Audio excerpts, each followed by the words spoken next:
لک الحمد یا اللہ الصلاۃ والسلام علیک یا رسول اللہ اما بعد۔ ایک سوال کرنے والے نے پوچھا ہے کہ میں نمازی ہوں لیکن نماز کے بعد بھی میں برائی سے بچ نہیں پاتا ہوں، میرے اندر تبدیلی نہیں آتی، کیا کروں؟ آئیے جواب توجہ کے ساتھ سنیے کہ کیا نمازی نماز پڑھنے کے بعد بھی برائی سے نہیں بچ سکتا؟ نماز اپنا اثر کیوں نہیں دکھا پاتی؟ نماز پڑھنے کے بعد بھی نمازی گناہوں سے کیوں نہیں بچ پاتا؟ کس طرح کی خامی کہاں رہ جاتی ہے یا کہاں چوک ہو جاتی ہے؟ آئیے توجہ کے ساتھ جواب سنیے۔ قرآن پاک میں اللہ تبارک و تعالیٰ نے سورہ عنکبوت کے آیت نمبر 45 کے ایک حصے میں ارشاد فرمایا ہے، ان الصلاۃ تنہی عن الفحشاء والمنکر۔ اللہ فرماتا ہے کہ بے شک نماز منع کرتی ہے بے حیائی اور بری بات سے۔ یہ تو قرآن پاک ہے، اور اللہ تعالیٰ نے قرآن پاک میں کلیئر ارشاد فرمایا ہے کہ نماز بے حیائی اور بری باتوں سے روکتی ہے۔ اب جب نماز بے حیائی اور بری باتوں سے منع کرتی ہے، روکتی ہے، پھر نمازی بری باتوں سے کیوں نہیں رکتا؟ کیا نماز کی باتوں پہ یا نماز کے روکنے پر بھی اثر نہیں ہے؟ آئیے کہاں چوک رہ جاتی ہے، جواب توجہ کے ساتھ سنیے۔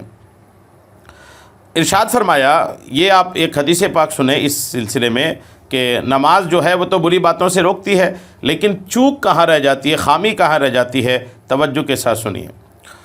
ایک آیت میں بیان ہوا کہ نماز بے حیائیوں اور بری باتوں سے روکتی ہے، لہٰذا جو شخص نماز کا پابند ہے، اسے اچھی طرح ادا کرتا ہے، تو اس کا نتیجہ یہ ہوتا ہے کہ ایک نہ ایک دن وہ ان برائیوں کو چھوڑ دیتا ہے جن میں مبتلا تھا۔ اسی متعلق دو حدیث پاک سنیں۔ حضرت انس رضی اللہ تعالیٰ عنہ سے مروی ہے کہ ایک انصاری جوان صحابی رسول نبی کریم علیہ السلام کے ساتھ نماز پڑھا کرتا تھا، اور بہت سے گناہ کبیرہ یعنی بڑے بڑے گناہوں کا بھی ارتکاب کرتا تھا۔ نماز نبی کریم علیہ السلام کے ساتھ پڑھتا تھا اور بہت سارے گناہوں کا اس کے بعد بھی ارتکاب کرتا تھا۔ نبی کریم علیہ السلام سے اس کی شکایت کی گئی کہ یا رسول اللہ، آپ کے پیچھے نماز پڑھتا ہے، آپ کے ساتھ نماز پڑھتا ہے، پھر بھی بڑے بڑے گناہ کرتا ہے۔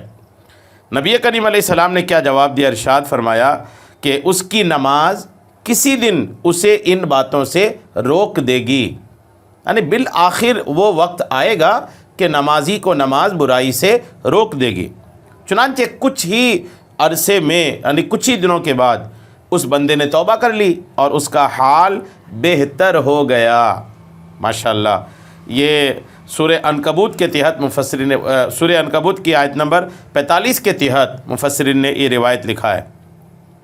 مزید ایک اور روایت سنیے۔ حضرت سیدنا ابو ہریرہ رضی اللہ تعالیٰ عنہ فرماتے ہیں کہ ایک شخص نے نبی کریم علیہ السلام کی بارگاہ میں حاضر ہو کر عرض کی، فلاں آدمی رات میں نماز پڑھتا ہے اور جب صبح ہوتی ہے تو چوری کرتا ہے۔ ارشاد فرمایا، عنقریب نماز اسے اس چیز سے روک دے گی جو تو کر رہا ہے۔ فرما رہا ہے کہ عنقریب نماز اسے اس چیز سے روک دے گی جو تو کہہ رہا ہے، یعنی جو تو کہہ رہا ہے کہ وہ نمازی نماز رات کو نماز پڑھتا ہے، صبح چوری کرتا ہے، عنقریب یہ نماز انہیں روک دے گی۔ الحمدللہ، یہ مسند امام احمد کی حدیث پاک ہے، حدیث نمبر 9785 ہے۔ ہمارے معاشرے میں بھی بہت سے لوگ ایسے بھی ہیں جو نماز پڑھنے کے باوجود گناہوں سے باز نہیں آتے، گناہ چھوڑتے نہیں اور بری عادتوں سے بھی نہیں رکتے۔ اس کی وجہ یہ ہے کہ وہ لوگ اس طرح نماز نہیں پڑھتے جیسے نماز پڑھنے کا حق ہے۔ مثلا نماز کے ارکان و شرائط کو ان کے حقوق کے ساتھ اور صحیح طریقے سے ادا نہیں کرتے، نماز میں خشوع و خضوع کی کیفیت ان پر طاری نہیں ہوتی، اور نماز کی ادائیگی غفلت سے کرتے ہیں۔ یہ ان کی نماز ہوتی ہے جو ظاہری نماز تو ہے لیکن حقیقی اور کامل نماز نہیں۔ حضرت حسن بصری رحمۃ اللہ تعالی علیہ فرماتے ہیں، جس کی نماز اس کو بے حیائی اور ممنوعات سے نہ روکے وہ نماز ہی نہیں۔ در منصور کی اسی سورہ عنکبوت میں آیت نمبر 45 کے تحت در منصور میں لکھا ہے۔ اور حضرت عبداللہ ابن عباس رضی اللہ تعالی عنہما سے روایت ہے کہ نبی کریم علیہ السلام نے ارشاد فرمایا، جس شخص کو اس کی نماز بے حیائی اور بری باتوں سے نہ روکے تو اسے اللہ تعالیٰ سے دوری کے سوا کچھ حاصل نہیں ہوتا۔ اللہ اکبر، کیونکہ اس کی نماز ایسی نہیں جس پر ثواب ملے، بلکہ وہ نماز اس کے حق میں وبال ہے اور اس کی وجہ سے بندہ عذاب کا حقدار ہے۔ معجم کبیر کی حدیث نمبر 11025 ہے۔ لہٰذا جو شخص یہ چاہتا ہے کہ وہ بے حیائیوں اور برائیوں سے باز آ جائے تو اس طرح نماز ادا کیا کرے جیسے نماز ادا کرنے کا حق ہے۔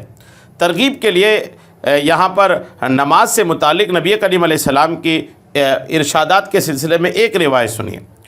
حضرت عائشہ رضی اللہ تعالی عنہا فرماتی ہے کہ نبی کریم علیہ السلام ہم سے اور ہم آپ سے گفتگو کر رہے ہوتے تھے، اور جب نماز کا وقت ہوتا تو آپ اللہ تعالیٰ کی عظمت میں اس قدر مشغول ہو جاتے کہ گویا آپ ہمیں پہچانتے ہی نہ تھے اور نہ ہم آپ کو پہچان پاتے تھے۔ غور کیجئے کیسی دل لگی تھی نماز سے۔ تو اب وہ اگر کوئی بھی بندہ جو مجھے سن رہا ہے، چاہے سوال کرنے والا یا اس کے علاوہ، اگر آپ نماز پڑھنے کے بعد بھی برائیوں سے نہیں رک پا رہے ہیں تو آپ اپنی نماز کو چیک کیجئے۔ آپ اپنی نماز کو کسی عالم دین، کسی حافظ قرآن کے پاس جا کر چیک کرائیے کہ آپ سب کچھ درست کر رہے ہیں کہ نہیں۔ اٹھک بیٹھک تو دیکھا دیکھی سیکھ لیتے ہیں لوگ، لیکن قرآن پاک درست پڑھ پا رہے ہیں کہ نہیں، آپ کے مخارج درست ہے کہ نہیں، آپ کا وضو درست ہوتا ہے کہ نہیں، غسل درست ہوتا ہے کہ نہیں۔ نماز کے لیے تو وضو بھی ضروری، غسل بھی ضروری، کپڑے پاک ہونا بھی ضروری۔ تو آپ کے کپڑے پاک ہوتے ہیں کہ نہیں، آپ کا غسل صحیح ہو رہا ہے کہ نہیں، آپ کا وضو درست ہو رہا ہے کہ نہیں، تھوڑا اس پہ توجہ دے دیجئے۔ اور جب اس پہ توجہ دے دیں تو اپنی نماز کو پیش کیجئے کسی عالم دین کو کہ میں ایسی پڑھتا ہوں نماز، آپ میں پورا کر کے دکھاتا ہوں، آپ دیکھ لیں، سن لیں، پھر وہ دیکھیں کہ وہ خامی کہاں آپ کو بتاتے ہیں اور اپنی خامیاں دور کر لیں۔ انشاءاللہ تعالی آپ کی نماز آپ کو برائی سے ضرور روک دے گی۔ عمل کیجئے گا، انشاءاللہ تعالی برکتیں حاصل